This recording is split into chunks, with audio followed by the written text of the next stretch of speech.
Mr. Shellenberger, you are recognized for your opening statement. Chairman Jordan, Ranking Member Plaskett, members of the committee, thank you very much for inviting my testimony. In his 1961 farewell address, President Dwight Eisenhower warned of, quote, the acquisition of unwarranted influence by the military-industrial complex. Eisenhower feared that the size and power of the complex, or cluster, of government contractors and the Defense Department would, quote, endanger our liberties or democratic processes. How did he mean that?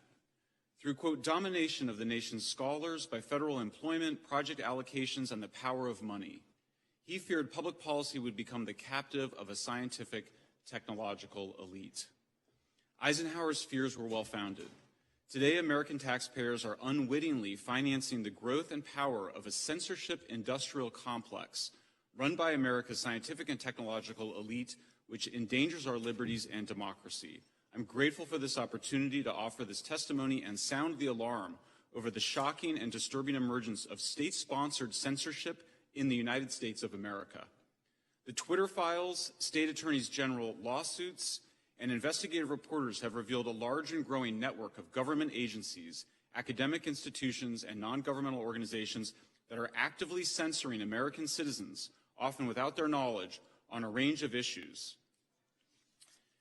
I do not know how much of the censorship is coordinated beyond what we have been able to document, and I will not speculate. I recognize that the law allows Facebook, Twitter, and other private companies to moderate content on their platforms, and I support the right of governments to communicate with the public, including to dispute inaccurate information. But government officials have been caught repeatedly pushing social media platforms to censor disfavored users and content. Often these acts of censorship threaten the legal protection social media companies need to exist, Section 230. If government officials are directing or facilitating such censorship, notes one law professor, it raises serious First Amendment questions. It is axiomatic that the government cannot do indirectly what it is prohibited from doing directly.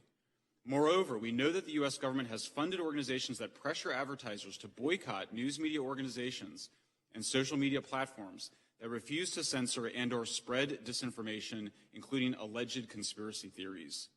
The Stanford Internet Observatory, the University of Washington, the Atlantic Council's Digital Forensic Research Lab, and Graphica have all inadequately disclosed ties to the Department of Defense, the CIA, and other intelligence agencies. They work with multiple U.S. government agencies to institutionalize censorship research and advocacy within dozens of other universities and think tanks. It is important to understand how these groups function. They are not publicly engaging with their opponents in an open exchange of ideas. They aren't asking for a national debate over the limits of the First Amendment. Rather, they are creating blacklists of disfavored people and then pressuring, cajoling, and demanding that social media platforms censor, de-amplify, and even ban the people on those lists. The censorship industrial complex combines established methods of psychological manipulation, some developed by the U.S. military during the global war on terror, with highly sophisticated tools from computer science, including artificial intelligence. The complex's leaders are driven by the fear that the internet and social media platforms empower populist, alternative, and fringe personalities and views which they regard as destabilizing. Federal government officials, agencies, and contractors have gone from fighting ISIS recruiters and Russian bots to censoring and deplatforming ordinary Americans and disfavored public figures. Importantly, the bar for bringing in military-grade government monitoring and speech countering techniques has moved from, quote, countering terrorism to, quote, countering extremism to countering simple misinformation, otherwise known as being wrong on the internet. The government no longer needs a predicate of calling you a terrorist or an extremist to deploy government resources to counter your political activity. The only predicate it needs is simply the assertion that the opinion you expressed on social media is wrong. These efforts extend to influencing and even directing conventional news media organizations. Since 1971, when the Washington Post and New York Times elected to publish classified Pentagon papers about the war in Vietnam, journalists have understood that we have a professional obligation to report on leaked documents whose contents are in the public interest. And yet in 2020, the Aspen Institute and Stanford Cyber Policy Center urged journalists to, quote, break the Pentagon Papers principle and not cover leaked information to prevent the spread of disinformation. Government-funded censors frequently invoke the prevention of real-world harm to justify their demands for censorship, but the censors define harm far more expansively than the Supreme Court does. Increasingly, the censors say their goal is to restrict information that delegitimizes governmental industrial, and news media organizations. That mandate is so sweeping that it could easily censor criticism from any part of the status quo, from elected officials to institutions to laws. Congress should immediately cut off funding to the censors and investigate their activities. It should mandate instant reporting of all conversations between social media executives, government employees, and government contractors concerning content moderation. And finally, Congress should limit the broad permission given to social media platforms to censor, deplatform, and spread propaganda. Thank you very much. I thank the gentleman for his opening statement. Mr. Taibbi, you're now recognized for 5 minutes. Chairman, Mr. Taibbi, hit that. Chairman Jordan, Ranking Member Plaskett, members of the Select Committee, thank you for having me today. My name is Matt Taibbi. I've been a reporter for 30 years and a staunch advocate of the First Amendment. Much of that time was spent at Rolling Stone magazine. Ranking Member Plaskett, I'm not a so-called journalist. I've won the National Magazine Award, the I.F. Stone Award for Independent Journalism, and I've written 10 books, including 4 New York Times bestsellers. I'm now the editor of the online magazine Racket on the independent platform Substack.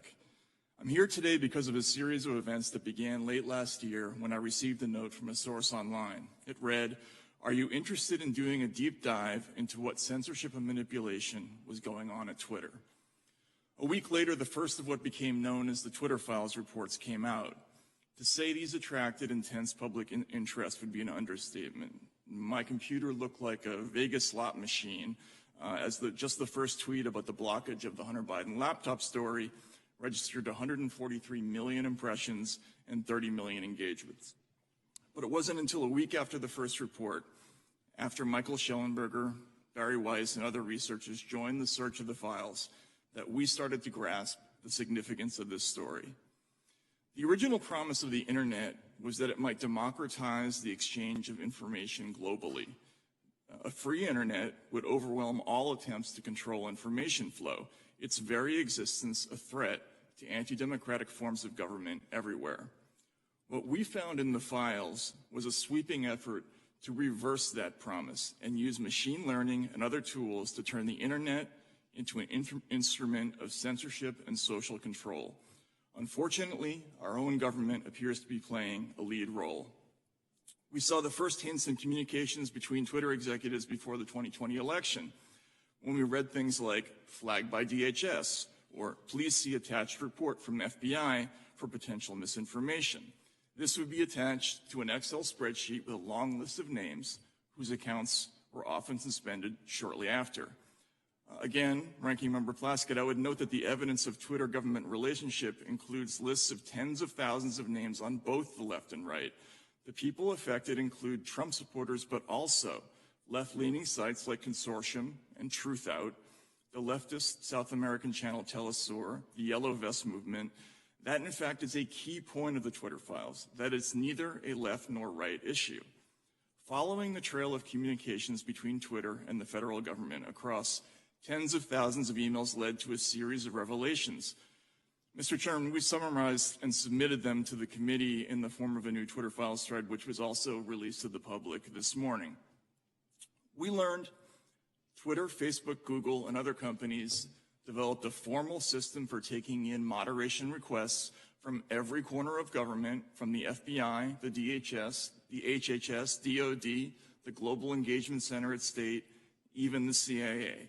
For every government agency scanning Twitter, there were perhaps 20 quasi-private entities doing the same thing, including Stanford's Election Integrity Partnership, NewsGuard, the Global Disinformation Index, and many others, many taxpayer-funded. A focus of this fast-growing network, as Mike noted, is making lists of people whose opinions, beliefs, associations, or sympathies are deemed misinformation, disinformation, or malinformation. That last term is just a euphemism for true but inconvenient. Undeniably, the making of such lists is a form of digital McCarthyism. Ordinary Americans are not just being reported to Twitter for de-amplification or deplatforming, but to firms like PayPal, digital advertisers like Xandr, and crowdfunding sites like GoFundMe. These companies can and do refuse service to law-abiding people and businesses whose only crime is falling afoul of a distant faceless, unaccountable, algorithmic judge.